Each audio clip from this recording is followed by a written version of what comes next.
This is Mr. Vargas, and this is my Flying Aces tutorial, part 1.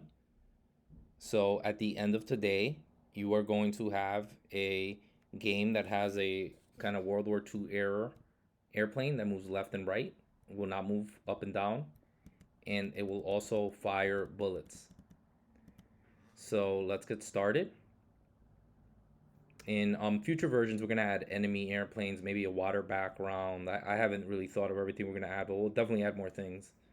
But let's get started with this part 1. So I hit new game and give it a second to load.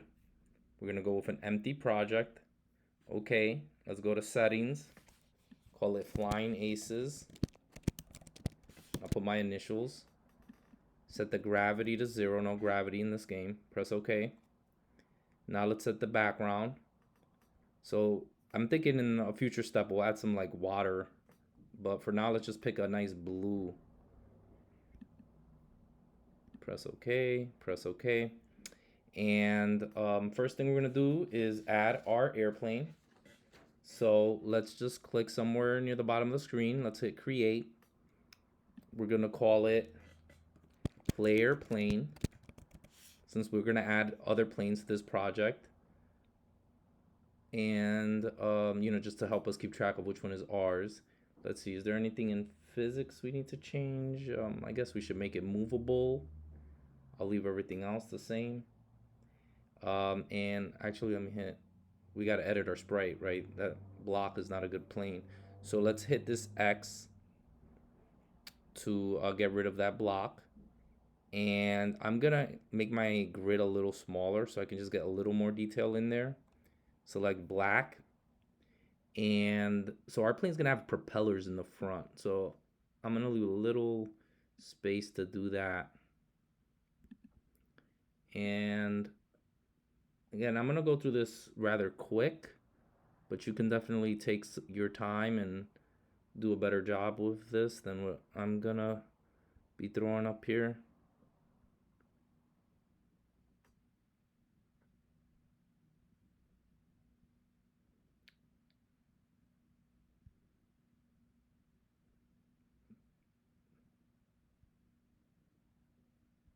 Definitely looks a little uneven on both sides. You could do a little bit better job with that.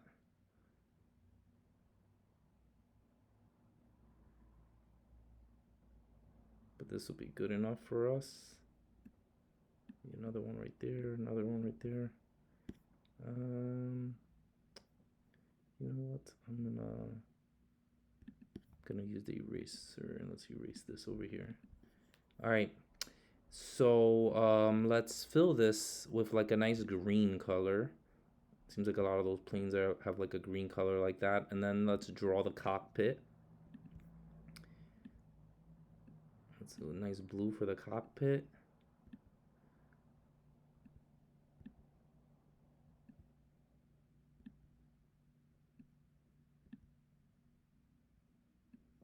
And something like that.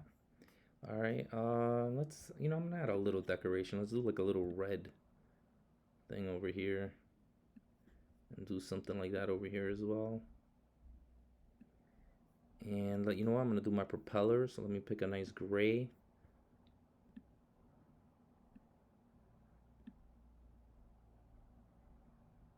And I think that's good. All right, so this is my airplane. I'm gonna press OK. Now let's do the movement for our airplane. So we're gonna go to behaviors. And the movement, I'm gonna do movement a little bit different in this tutorial than I did in past tutorials. So in past tutorials, I used velocity. And in this tutorial, I think I'm going to, instead of using velocity to move the airplane, I'm gonna change its position. So we're still gonna use keyboard triggers. So we're gonna add one keyboard trigger for when you press left. So I'm gonna do change key and I'm gonna press the left arrow. And then I'm gonna do another keyboard trigger and this change key, and I'll do for the right key. And then, like I said, we're gonna change position. So let me go to properties and drag a position block. And then we're gonna use some numbers. So we're going to change the position. When you press left, we're gonna change the X position by -4. So we're going to reduce it by 4. And when you press right, we're going to increase the x position by 4. So we're going to do, when you press down on the left key, we're going to send -4.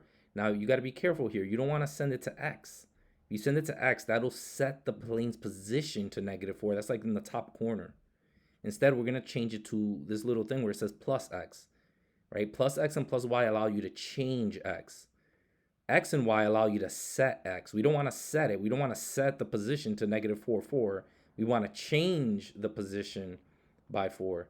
So when you press down on the right key, we're going to send 4, and we're going to send it to x. Remember, we're not changing y. This plane doesn't move up and down. It only moves left and right. So that's it for moving for our plane. So why don't we test that real quick? Let's hit play. You press left. Ooh, and look, we ran into a problem. I'm actually glad I tested it. I forgot to do something. So let's go back inside of this keyboard event. And I forgot to check repeating. So you want to set repeating on. And what that does, I don't know if you noticed this, but when I pressed left, it only moved a little bit and I had to keep tapping it. But if you set it on repeating, then it moves smoothly. As long as you keep holding the key down, it keeps repeating the action of changing its position by 4, right? Either reducing it by 4 or increasing it by 4. So that's what we wanted right there. So let's hit OK. And we're going to be back in here soon to add our code for creating the bullet, or to send the bullet out, to emit a bullet. And I'll talk about that more in a second. But before I can send bullets out, I need a bullet object. So I'm going to click here. I'm going to hit create. We're going to name it bullet. And let's see, anything else we need to change in physics? It should be movable. Let's take off affected by gravity. I'm going to set the forward direction of the bullet to up and press OK. Actually, I forgot. I got to draw my bullet. I keep forgetting to do that. So this green block is not a good bullet. So I'm going to hit edit sprite. I'm going to close this. I'm going to draw a bullet. So let me use my pencil tool, and we will make a little fireball looking bullet in the middle of the screen.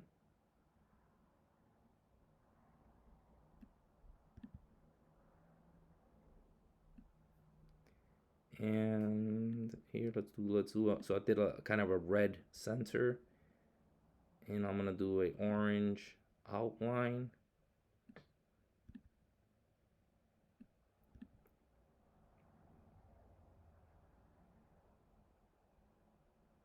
And then let's go with yellow outline around that.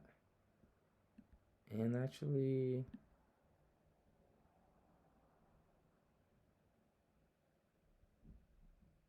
I'm gonna do, just so it doesn't look like a complete square, do like another little yellow. Give it at least a little bit of a roundish look. And then we will press OK. That's our bullet. All right. So that's our bullet. Once you've added your bullet, you can actually go here and do delete. Now, you didn't lose it from the project. If you go to library, you'll see that bullet still appears there. It's just not in this level yet. It doesn't need to be in the level yet. The bullet will be added to the level when the airplane decides to fire it. So let's go into airplane now, edit, behaviors, and let's add the code for firing a bullet. So we're going to add a keyboard event again. And this time it's going to be a space bar or whatever key you want to use for firing your bullet. And then we're going to use a new component that we haven't used yet. Under components, it says emit. And when you add it, it's called an emitter. And this might require a little trial and error. I've been having some weird issues with this, but I always managed to get it to work. But so what we're going to do is object to emit. We're going to do bullet.